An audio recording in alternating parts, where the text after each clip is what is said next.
메르스에 대해서 궁금한 게 많으실 텐데 저희가 전문가를 지금 전화로 연결을 해서 어떤 병이고 또 얼마나 위험하고 또 이 감염자 어떻게 치료를 해야 될지 이런 얘기를 좀 자세히 여쭤보겠습니다. 자, 지금 최원석 교수님, 고려대병원 감염내과에 근무하시는 최원석 교수님을 전화로 연결을 했습니다. 안녕하세요, 교수님. 예, 안녕하세요. 자, 지금 계속해서 감염 의심자가 나오고 있는데 보건당국의 대응, 이거 미흡한 거 아닙니까? 아쉬운 부분이 좀 있죠. 말씀해 주셨던 것처럼. 그래서 이제 환자분들에 대한 그런 진단 검사의 기준이나 이런 것들을 조금 더 유연하게 적용했으면 어떨까 하는 아쉬움이 좀 있습니다. 예. 감염 환자가 벌써 4명인데 지금 의심 환자도 또 생겨나고 있고 이 감염 속도 굉장히 빠른 건가요? 어떻습니까? 네, 사실은 이제 우리나라에서 현재까지 발생한 환자분들은 모두 첫 번째 환자분하고 밀접한 접촉을 통해서 이 바이러스에 노출되었던 사람들이고요. 예. 아직까지는 2차나 3차로 발생이 이어지고 있는 상황이라고 보기는 어렵습니다.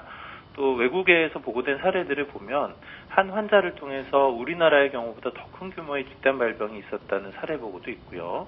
또 2차나 3차로 환자 발생이 이어진 사례 보고들도 있기 때문에 지금의 상황만으로 이제 감염 속도가 더 빨라졌다거나 이전과 전파 양상이 달라졌다고 말하기는 좀 어려울 겁니다. 그렇군요. 근데 이제 접촉을 했단 말이에요, 환자와. 근데 내가 혹시 바이러스에 감염된 건 아닌가 의심하시는 분들도 계실 텐데 잠복기에는 어떤 증상도 나타나지 않습니까? 잠복기에는 이제 잠복기라는 게 증상이 발생하기 전 단계를 이야기하는 거니까요. 대부분은 증상이 없거나 조금 몸이 좀 불편한 정도의 증상만을 나타내게 될 겁니다. 그렇군요. 예방하려고 하면 어떻게 해야 될지 그 부분도 궁금합니다. 네, 사실 아직은 예방할 수 있는 효과적인 백신이 없기 때문에 이 바이러스에 노출되지 않도록 하는 것이 최선일 거고요. 일반적으로 알려져 있는 건강 수칙이라든가 기침 예절, 손위생 이런 것들을 지키는 것은 당연히 도움이 됩니다. 근데 이제 특별히 주의를 기울이셔야 하는 분들이 있는데 중동 지역으로 여행을 하신다든가 또 이 환자분들을 진료하고 있는 의료진분들은 특별히 주의가 좀 필요하겠고요. 특히 중동 지역으로 여행하는 분들의 경우에는 그곳에서 바이러스에 노출되지 않도록 사람이 많은 곳을 좀 피하시고 호흡기 증상이 있는 사람이라든가 낙타가 또 중요한 매개체로 좀 알려지고 있기 때문에 이런 동물과의 접촉을 피하는 것이 중요하겠고요.